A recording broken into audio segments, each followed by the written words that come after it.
నీళ్లు నిధుల నియామకాల కోసమే మన తెలంగాణ ప్రజలు ఆధారపడి ఉన్నారు. ఇలాంటి వ్యక్తి అంటే అందశ్రీ అన్న కోసం చెప్పాలంటే కవి, గాయకుడు, రచయిత కంటే ముఖ్యంగా మానవతావాది. అన్న అందరికీ స్ఫూర్తిదాయకం. చిన్న పెద్ద అని తారతమ్యం లేకుండా ఎక్కడ కలిసినా మాకు సూచనలు చేస్తూ తను అనుకున్న లక్ష్యానికి మనం చేరుకోవాలి. మనం లక్ష్యం, అంతిమ లక్ష్యం తెలంగాణ అనే వాదంతో ఉండేది. ఈ జయ జయ తెలంగాణ అనే గీతం జాతీయ గీతం, అంటే తెలంగాణ గీతం ఈరోజు అంటే తెలంగాణ ప్రజలకు ఈరోజు షాకింగ్ లాంటిది. 9 o'clock మేము ఇంట్లో నుంచి బయలుదేరంగానే ఇట్లా అందశ్రీ గారు ఇట్లా హఠాత్మరం జరిగిందంటే అసలు మాకు ఇప్పటి కూడా ఆశ్చర్యమే. ఇక్కడ దాకా వచ్చినాం. మేము ఉండేది సరూర్ నగర్ నుండి ఇక్కడ దాకా వచ్చినాం. అన్నతో నాకు చాలా వినాభావ సంబంధం ఉంది.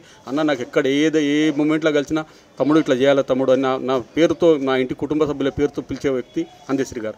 అలాంటి వ్యక్తిని కోల్పోవడం అంటే నిజంగా యావత్ తెలంగాణ ప్రజలు బాధపడుతున్నారు కాదు, యావత్ తెలంగాణ దిగ్భ్రాంతిలోకి గురైందని చెప్పాలి. ఇంకో విషయం ఏంటంటే ఇలాంటి వ్యక్తి, ఇంత సింప్లిసిటీ జీవితం అనుభవిస్తున్న వ్యక్తులు నేను ఎక్కడ కూడా కవులను, కళాకారులను చూడ. ఎంతో రిచెస్ట్గా, చిన్న కవులే ఎంతో రిచెస్ట్గా ఉంటారు. అన్న అంత పెద్ద హోదాలు ఉండి కూడా అన్న ఈరోజు ఇంత సింప్లిసిటీ జీవితాన్ని అనుభవిస్తున్నట్టే అసలు బాధాకరం.